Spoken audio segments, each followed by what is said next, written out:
Hello everyone and welcome to the video. Today the video will be on how to pass the UKSCA exam. This exam is renowned for being one of the most difficult exams in strength and conditioning. The exams are split into 4 assessments, 2 of them being practical and 2 of them being academic based. The practical exam are weightlifting for sports performance and plyometrics, agility and speed coaching. The academic exam is a multiple choice written paper and a 12-week case study. The average pass rate of passing the exam first time is in the region of 25%, which proves how difficult it is to pass this exam. In preparation for these exams, I recommend going to the UKSCA workshops. There are 5 workshops: Foundation in Strength and Conditioning, Applied Coaching Science, Weightlifting for Sports Performance, Plyometrics, Agility and Speed, and finally, Planning Effective Programs. Choosing which workshops to go to is 100% personally based. I recommend doing a self-analysis on yourself and trying to find your weaknesses. Once having your weaknesses established, then based off the weaknesses, decide which workshops you should go on. For someone who has no experience in strength and conditioning, I would advise going to all 5. Another way to prepare for the exam is finding a mentor. Mentorships are becoming more and more popular in the UK, with them being advertised on the job board of the UKSCA website. There are positives and negatives of having a mentor. First of all, you have to work for free, which sucks, and you end up doing the rubbish jobs. But they will show you the reins and how to actually establish a good program and how to coach well, and it also looks very good on your CV with previous experience of working under someone.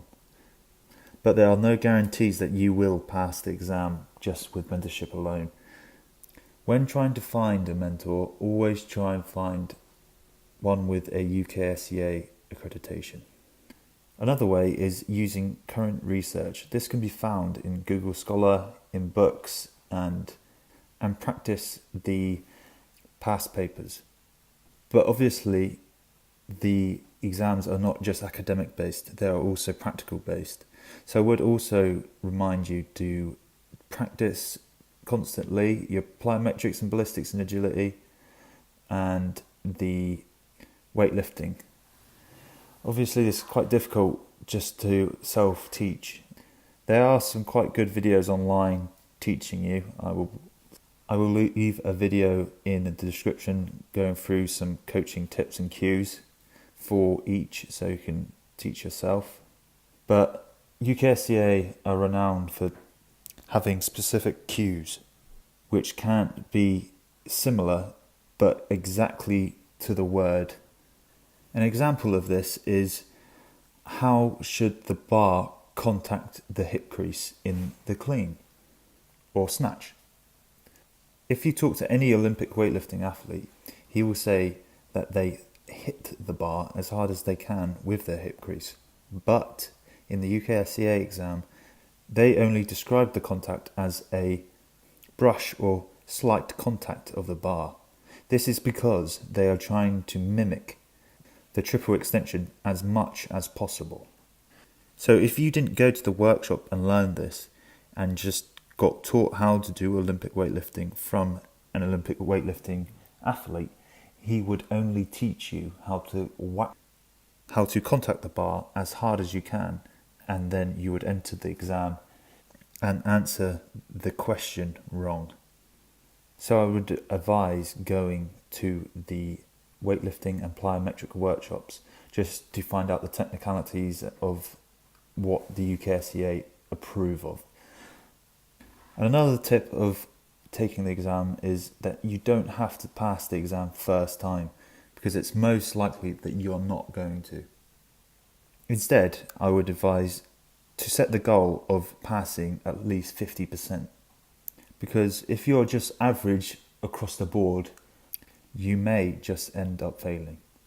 But obviously there are coaches with huge experiences and previous academics experiences who will pass first time because they deserve to. But for the average Joe or sports science graduate, they will not pass first time and may take 3 or 4 times to pass the full accreditation. So, with this in mind, aim for 2 of the exams to be passed. I think that's a good goal to have for anyone walking into the exam. There are other revision tools that are in the UKSCA shop, including books, past papers, and general research. Some of this is useful, but it can be costly. After all the workshops and books, you may be setting yourself far back. So I would advise for anyone on a budget to research online using Google Scholar, which is a free web research engine. I also believe that this exam is going to put you under a lot of pressure. So going to the workshops constantly and revising is not always going to improve your coaching skills and preparation for the exam. Coaches should also look at applied coaching in professional environments.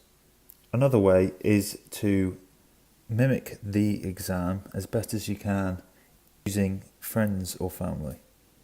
Also, if you are someone who gets nervous easily, it's always good to remember that you can always retake the parts that you failed, and the parts that you pass you won't need to retake again.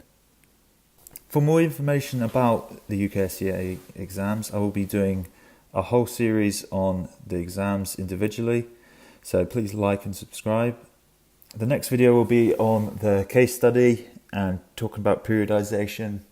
So please leave a thumbs up and see you again next time.